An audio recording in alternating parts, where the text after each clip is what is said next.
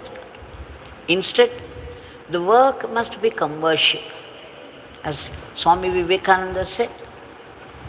So seva we must do. We must think that we are fortunate. We are bhagyashalis to get this opportunity at all to serve our Guru in some way or the other, in a small way or big way. It is the joy that matters, the feeling of humility, and that I am serving my Guru Bhagwan, and I must bring a smile to his face. I live for his happiness. Whatever I do, little or big, is for his sake, for his satisfaction. That should be the spirit.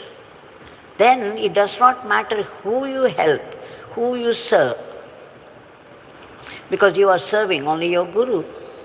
No matter, even if you give a cup of water to yourself, you are still serving the Guru. You are not serving yourself, because the Guru is inside you, just as he is inside everybody. So whatever little work that falls into our hand, we should do it in the spirit of surrender to the Guru, and that with joy. And then the practice of acceptance that we have been seeing every day.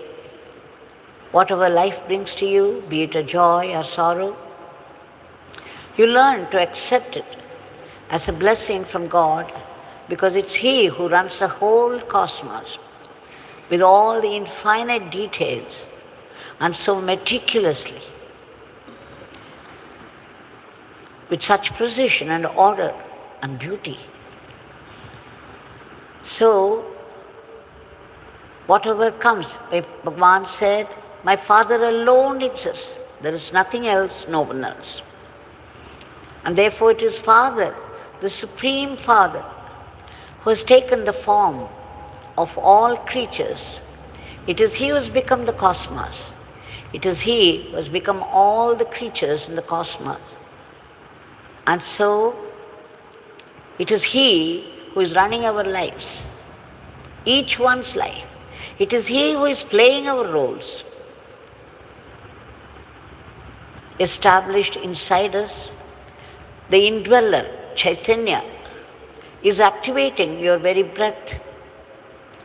And the breath gives life to every part of your body.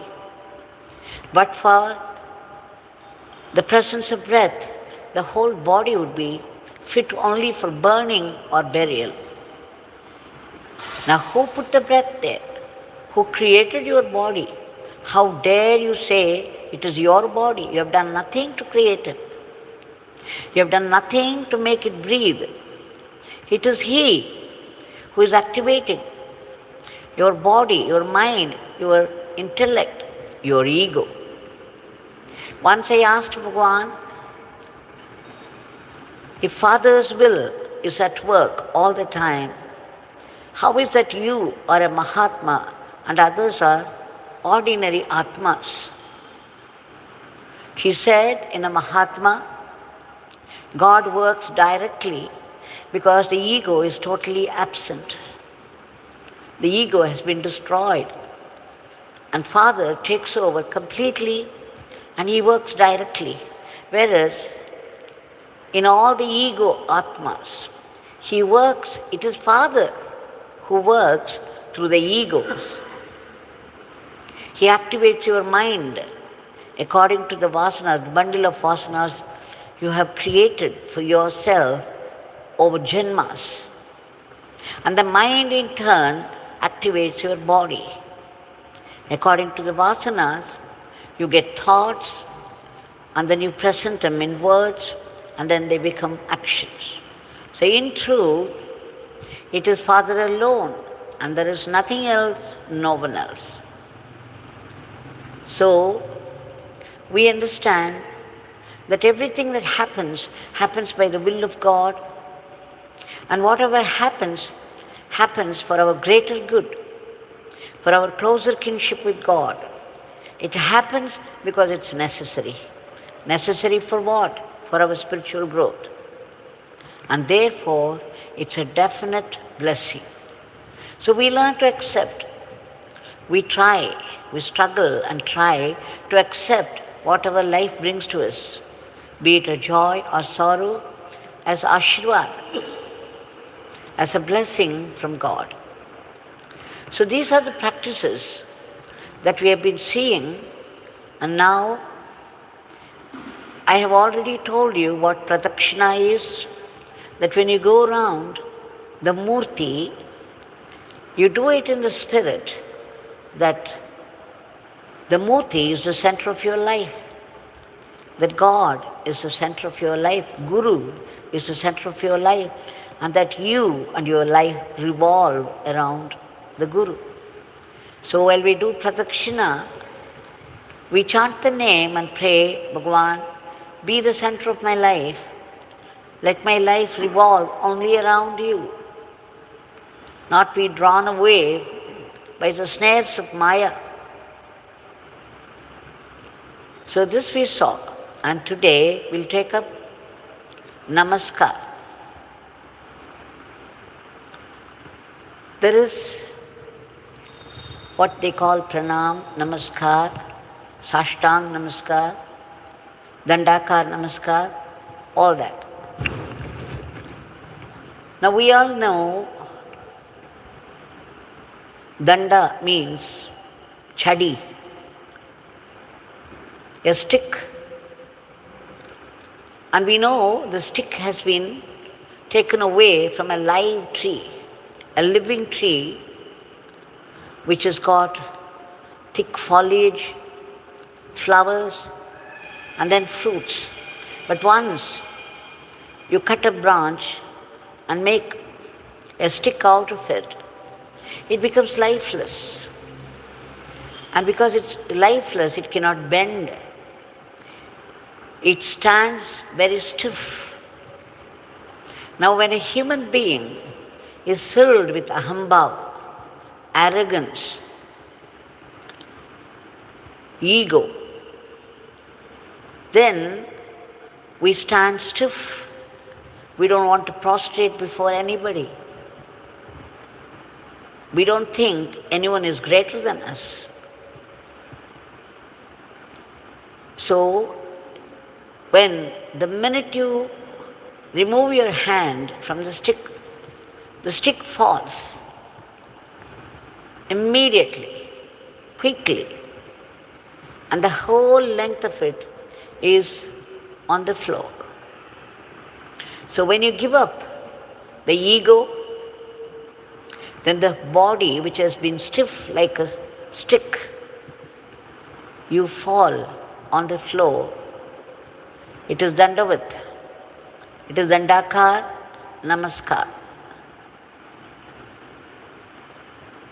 There, immediately, in your Namaskar, you tell the deity or the Guru, Bhagwan, I have understood that I am nothing and that you are everything. It is your Shakti that is activating this body into thinking, talking and doing things. It is you who is doing the role play of mine. I have nothing at all to claim as my own. Here I am at your feet. Please take over my life. Take over my thinking. Take over my words. Take over all my actions. Let me remember that it is you who is doing everything through this body. That I am no doer at all. I should not have any sense of doership. I should always remember that it is you who is acting through me. I am offering everything that is only yours. It has never been mine, and this is nothing. It's empty but for you. So a namaskar is complete surrender at the feet of the Guru or God in recognition of the fact that He alone exists. He is the only doer. It is He who is playing the role of a devotee or a disciple. For that matter, it is He who is doing all the roles of the cosmos. He is the worm that is wriggling, not knowing where to go. It is He who is flying in the form of the birds. It is He who is swaying in the breeze as a tree. It is He who is running about sometimes ferociously, like the animals. And it is He who is walking around, acting in this world drama, playing the role of the hero, the role of the heroine, the role of the villain, and all the sub-characters. And He is the stage.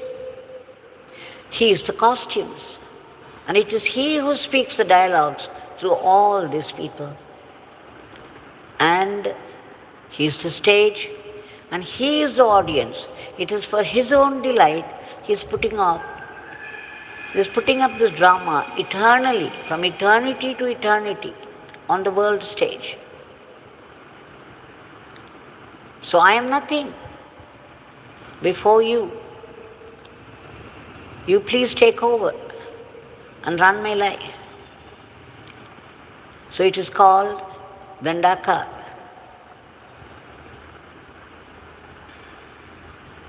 Shri Paramacharya says that God is activating your breath, and through the breath, He is activating your mind, and through the mind in turn is activating the body.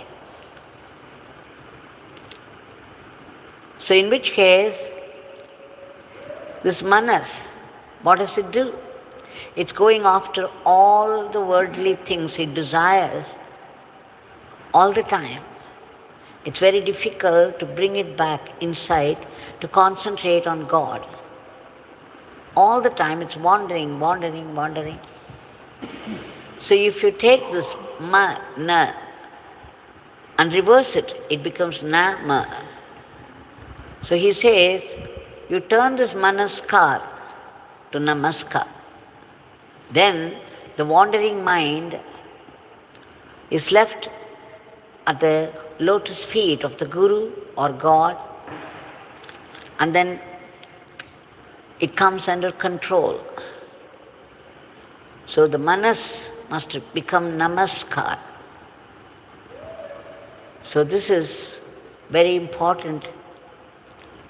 And then he says, I do not know how it is in the other states, but in Tamil Nadu, when somebody is absolutely useless, lazy, and does not do any work and is not useful to anybody, we call him Dandam. We scold him, say Dandam. He's absolutely useless. Why? When you take a stick, you have cut it off from a live tree, the tree is bearing fruit and is being useful, its foliage, its spread gives shade to the passers-by. Whereas the stick that you have taken away from the tree is now bare. It doesn't have any life. So it is not useful. It stands there as a very stiff stick. It cannot bend. So, just as a stick is useless, in the sense it cannot bear fruit. There is no life in it. It cannot have any foliage. It cannot produce any leaves or flowers or fruits. And in that sense, it's absolutely useless. A person who is useless is called Dandam. We also say Dhadiyan in Tamil, because Dhadi is Chadi. That is again a thick stick And a Dadian doesn't do any work. He just stands there stiff. So you see, all these words have been used with meaning, proper meaning. We owe this explanation to none other than Sri Paramacharya himself. He has written all this very humorously. So you see, this manas, mana, must become nama. And then the wandering mind is now at the feet of God to be controlled completely by Him.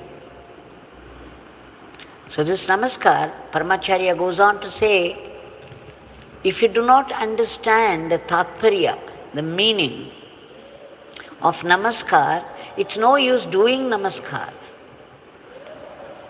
And Paramacharya says, not only the murtis, the great murtis, not only the Mahatmas, wherever you find the glory of God, a little or a little more or a little more and more, you prostrate before them, recognizing that divinity in them. And the more and more you do it, the less and less your ego acts.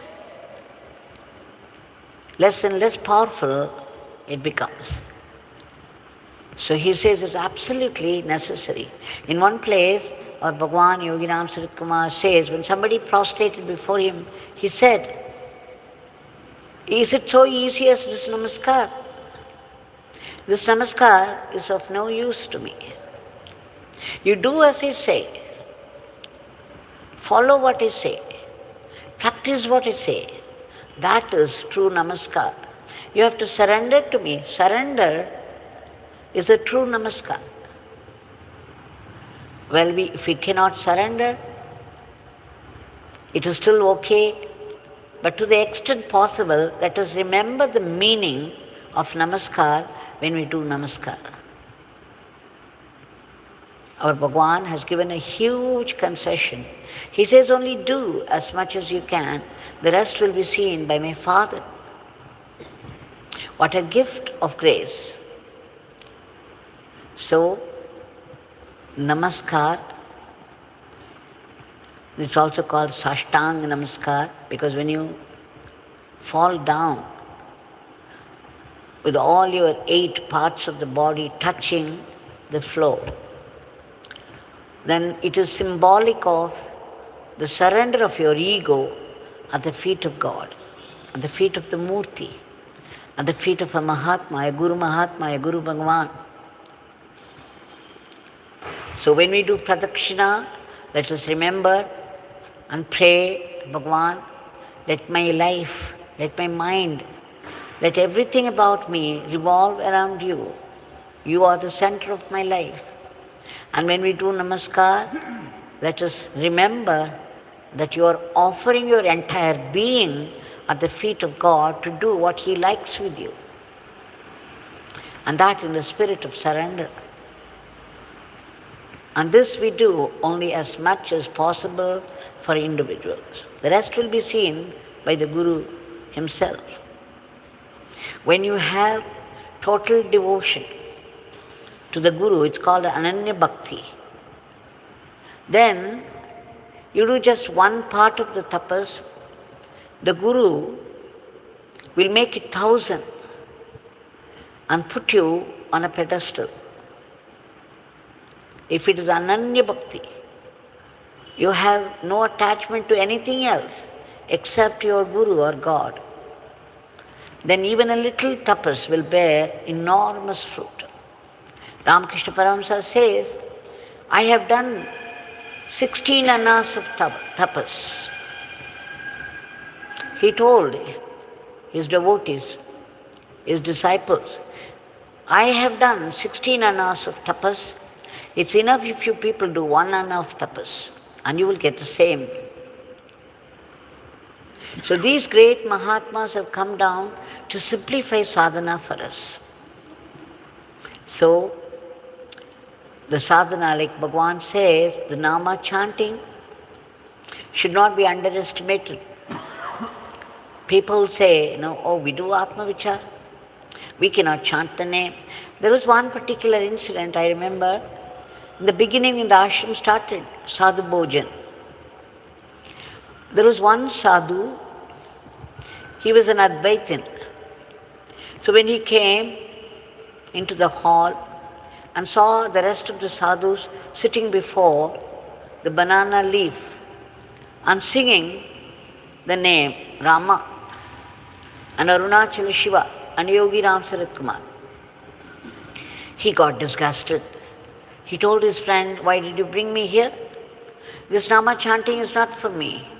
I am practicing Atma Vichar. Then the friend pulled him down and said, look, we have come to eat. You just eat and go. Don't think about anything else. And so he sat there and then he started to eat. After he finished eating, even then he did not change his mind at all. He thought all this Nama chanting would land us nowhere. But when he left the ashram, the Nama of Yogi Ram Sarat Kumar began to sound in his ears. He could not get rid of it. It was going on and on and on the whole night, the whole day and the whole night. By the time he got up the next day morning, he was full of Nama and he knew the glory of the Nama. Then he came running and told his friend, look, this is what happened. I've underestimated.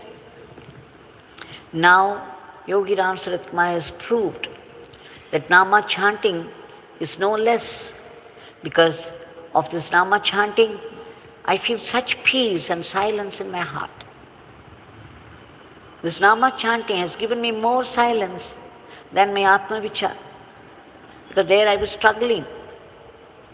Here it is joyful, peaceful, and it has landed me in silence.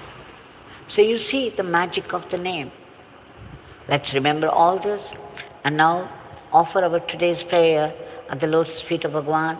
Bhagwan, we beg you again and again and again, for that's all we can do, and we beg for your immediate divine intervention to bring a dharmic normalcy to the world in all aspects of life. I keep repeating this sentence because when you repeat something, the repetition has power. When a prayer is repeated again and again, it gathers a lot of power, and one day it will become the truth. Bhagwan, we see, what do we see today? The violence, the war, the furies of nature, and killer competitions among people. We beg you to uproot all the negativities of the human mind which are responsible for today's world. We also beg you to reach out to all those people who have been suffering severely in different places, unable to get any help. Please do the needful. We also beg you to help and protect all those unselfish people who have been working hard for the sake of the others. And we beg you for a lift to our economy. We pray and pray in all earnestness and sincerity and intensity, soulfully, for the unbroken remembrance of your name, for the ceaseless chanting of your name, knowing not a single Nama goes waste. Every Nama is packed with the power and grace of the Nami. It is packed with Nami's presence. And Bhagwan, we beg you again to bless us all to be sattvic instruments in your hands so that we could run our everyday life as an offering to you. We beg you to bless us not to be tempted by the snares of Maya. And Bhagwan, we seek that ultimate grace, that supreme blessing for the supreme state of being, the state of bliss.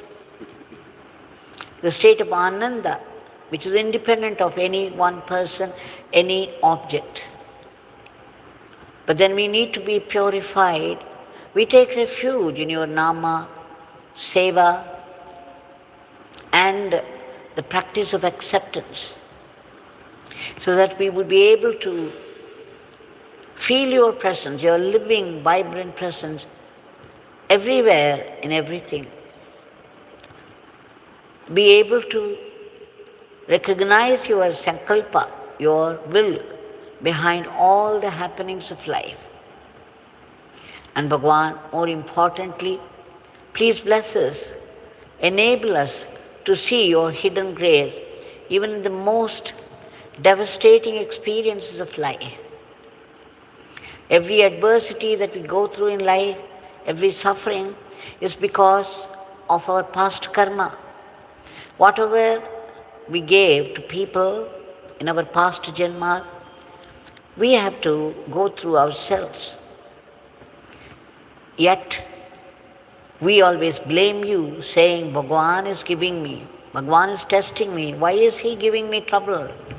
Why does he single me out for these sufferings? And then you feel so bad, you feel let down by God, and then you try to move away. But then compassionate and generous that our Bhagavan is, he puts a blessing in that adversity and pulls you back to his feet and makes every suffering, every adversity a blessing in disguise. He makes it Atmalabha.